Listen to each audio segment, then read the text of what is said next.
Adam Collins and Isabelle Westbury. Look who I found here for the Outside View Women's Cricket Zone on a day where England and South Africa confirmed that they will be the two teams progressing from Pool B through to the semi-finals. And we'll come to South Africa's victory later over Pakistan. We'll start with the feature game of the day, eliminating the West Indies. That's what England were expected to do, Izzy. But a lot of talk coming into the game about their batting order. Speculation where Jones should bat, where Beaumont should bat. They essentially flipped them. And it worked, not because Beaumont made runs, but Jones did down at number 6. Oh, absolutely. It was one of those that when we came into the tournament and we saw that Jones was opening, it was almost as if England had changed their batting line-up for change's sake. They had a new coach. And I think there'd been speculation as to when, as opposed to if, they were going to actually revert to the normal, get Beaumont up the order. Okay, it didn't work, but I think this is the lineup that they're most natural at, and as you say, Jones at the end, she looked pretty good. The engine room of England, we've talked about Heather Knight and Nat Siver being so important for Siver's part. Player of the match, another half century, her third in the tournament so far, and they really needed her muscle tonight because the pitch was no good. It was a slow wicket. It was going to need someone like Nat Siver to find the gaps. Oh, and when Heather Knight went out there, you could feel that there was a moment when it could have gone either way. You could feel sort of a spring in the step of the West Indies, but Siver's been so prolific and so consistent, and this is something that she's really missed from her career to date. She's obviously a fantastic player and has had some moments of brilliance, but this tournament she's the first player to surpass 200 runs. She's, I mean, you fear a little bit for England that she's now becoming that player that they rely on, but if she can carry on like this, what a player coming into fruition. I mentioned Amy Jones off the top, so coming in as the finisher, so Beaumont to the top, Jones down in order to play that role, and looked pretty good. Only faced 10 balls but made 23 not out. She struck 3 boundaries the moment she walked to the middle. Maybe she was liberated from the pressure of opening the innings. Yeah, I think looking at the way in which Jones has batted over the last few years, she's got beautiful technique, a wonderful timer of the ball, and I think that it's always been said it's more the psychological aspect of it. It was against Perry last year in the Ashes, and now she's obviously been struggling with being an opener or being designated as an opener in this tournament, and as you say, it's just freed her up a little bit.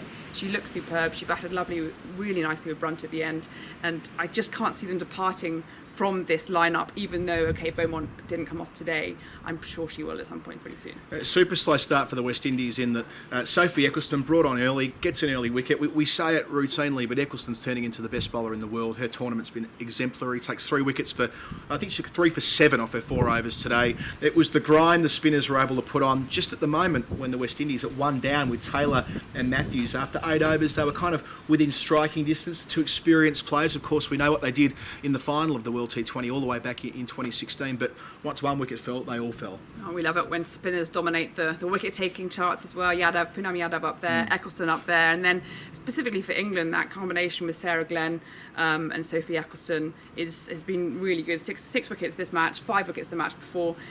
Spin it to win it. Yeah, Maddie Villiers as well. We saw Maddie Villiers make her international debut against Australia in the Women's Ashes down at Essex. It was a consolation victory, but they took plenty from that. Villiers is an exceptional young spinner. Gets her chance here in place of Lauren Winfield, so they were able to recalibrate the way that their side was balanced up, and that feels like what they'll go with going forward. Oh, and she's also a really good all-round athlete. I think that spin trio, no longer just a double act. I think it worked really well for them, and I think England almost had too many batters in their lineup before. It's almost they had, because in T20 cricket, if you're 6, 7, 8, you're probably not going to be facing many balls. And actually, if you can really turn the screw with your bowlers, they've got England's bowling attack now is certainly their strongest suit. And if you can get that sort of exactly where you want it, the batting will come.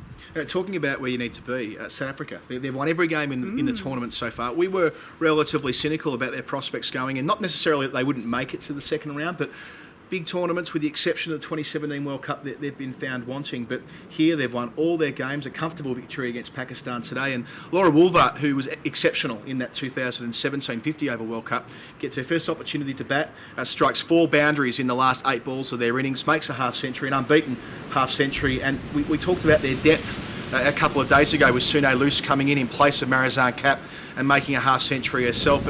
It seems as though they're adding a string to their bow with every game. I think everything that they're doing is going right. So you say they're Wolvaart's first bat of this whole tournament in their fourth match. or third match. But still, yeah. It's pretty incredible, and to think that she's come in and then scored a half century. But they've almost defied the pattern of this tournament so far, where we've seen really the kind of the middle order batting of most teams getting them out of trouble or being the real powerhouses. If you look at England, if you look at Australia, if you look at New Zealand even. But with Lizelle Lee, they've got top order that are coming off until today perhaps, and then when their top order hasn't come off, then they've got the middle order. So, and then their bowling attack was traditionally very strong, led by Marizanne Kapp.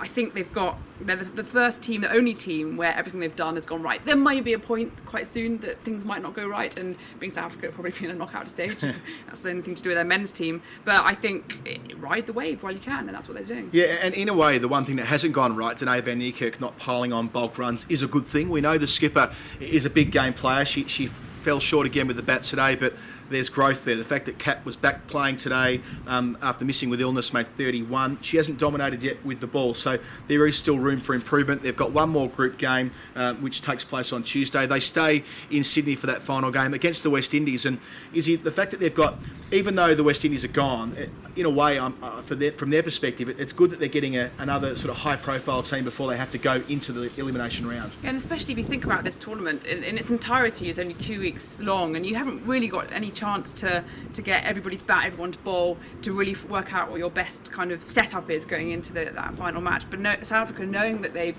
already qualified for the semi-finals, they can just play, and that's such a liberty that no other team has apart from India in the other group. But England certainly didn't, and they'll have confidence from that, certainly. So England have now played all of their group games. They won 3 and lost 1. They go through. Thailand and Pakistan play the dead rubber in Group B. It's not so much of a dead rubber in Group A, though, when tomorrow Sri Lanka play Bangladesh. The winner of that game will finish 4th and guarantee qualification for the next tournament in 2 years' time. Quirky how they decide to set that up, but hey, they've got to roll with that. So that actually means something, but nothing. It pales into insignificance, Izzy, compared to the second game. The blockbuster tomorrow at Melbourne's Junction Oval, New Zealand and Australia. The winner will progress. If it's the home side, they'll get the chance to play on the MCG in front of 90,000 people in the final if they were to make it through to that game.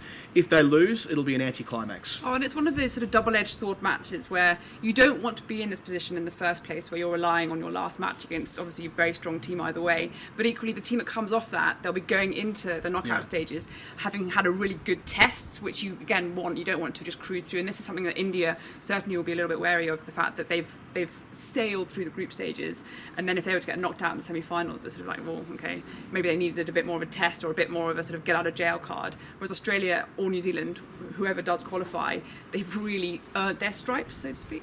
We are really down to the business end of this T20 World Cup. On the outside view, Adam Collins, Izzy Westbury, thanks for being with me today. You will be with me throughout the final series. Women's Cricket Zone, follow us on Twitter, Facebook, Instagram, and every day of this tournament. Till then, goodbye.